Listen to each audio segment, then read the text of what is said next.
Hello beautiful people, namaste.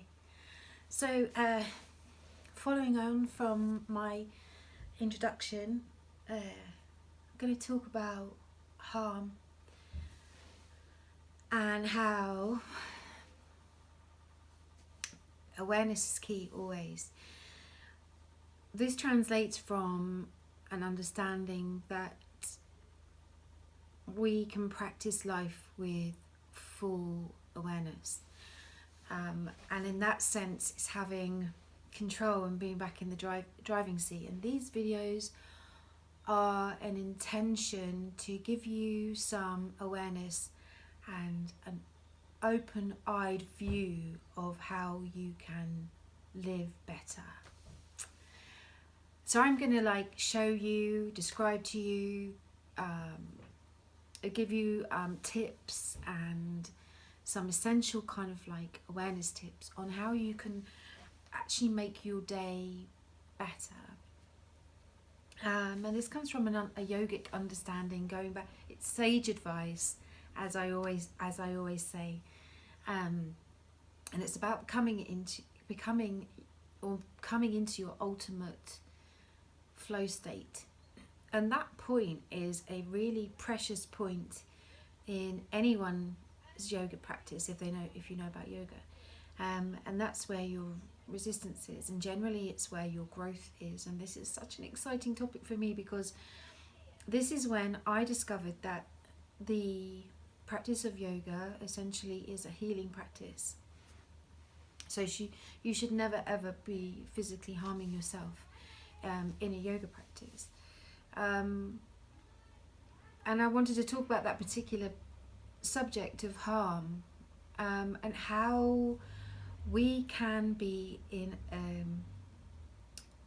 the driving seat of our physical body, pushing so hard against it that we create harm for ourselves. So it's either too much of, or it's not enough of.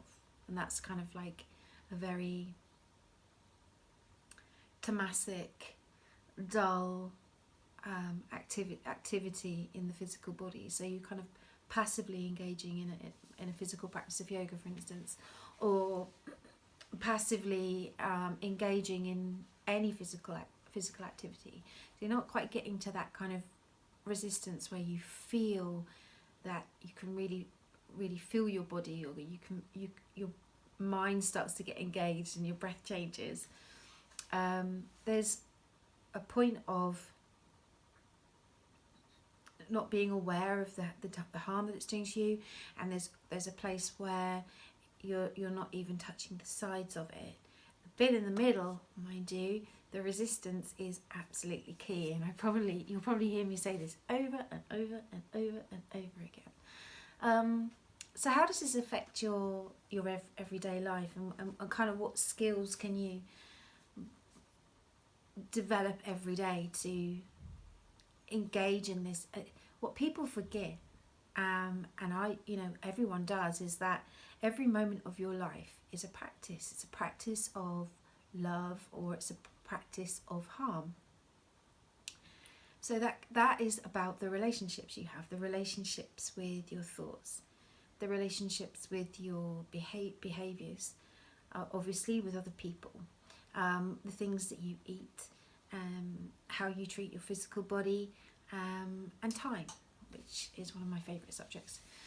So if you're in a harming state, then you have minimal awareness of how it is affecting you, and it's usually the over activity of something.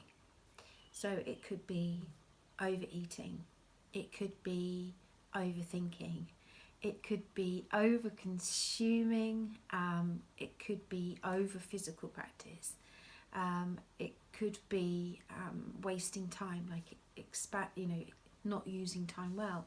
So that's kind of like looking at it from that point of view. So in very everyday terms, that could be spending too much time working, and not having a balance of work and family, and friends, making time to eat properly, and maybe avoiding things that are really, really important. It may be excessive in your behaviour. So if you're in a relationship where you're maybe putting too much in, and pushing against someone else's behaviour, then that would be an imbalance too. If you were pushing the limits of what you consume, what you eat, maybe excessively, eating the wrong thing or the same things all of the time, then that's in a harming state as well. And also with time, it is a balance of being aware of time, allocating your time sufficiently to something, so that you are aware of how productive you are in that time, essentially what you need to do in that time, and also it brings you into a flow state. Structures and systems were something I never ever wanted to be involved with. I was just more interested in inspiration, downloads, creativity, but you have to find a balance between that and creating a system to work in, I do believe, in my opinion. So there's 3 things that you can do. Have a practice of gratitude, have a focus on positivity, and also to not engage in kind of idle conversation or conversations that are of a lower vibration, that are not inspiring you or lifting you up, and maybe they're a comparison that's of a low grade. It's like generally gossiping, basically.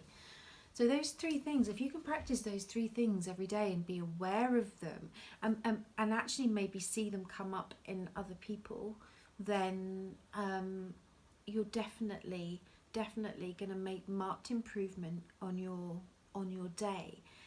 So the seed that you sow with these intentions are actually going to play back in your life. You'll see that positivity and that flow come back to you. So first video on non-harming. Have a go. Introduce something into your day. If you find that you have a moment just to practice this, it's an energy that you can pre-record and work into a meditation. I mean, a meditation can be seconds long. It can be that time when you move away from your work, you go and do something else. You wait for a moment, you breathe for a moment, you rest everything for a moment, and engage in non-harming just for 60 seconds, taking a deep, thorough breath and realising where you're at with something. I will totally 100% highly recommend that you make this a daily practice. Well, I hope you have an amazing day. Thank you for listening in again, and I'll be excited to hear if you've got any feedback on these things. Thank you.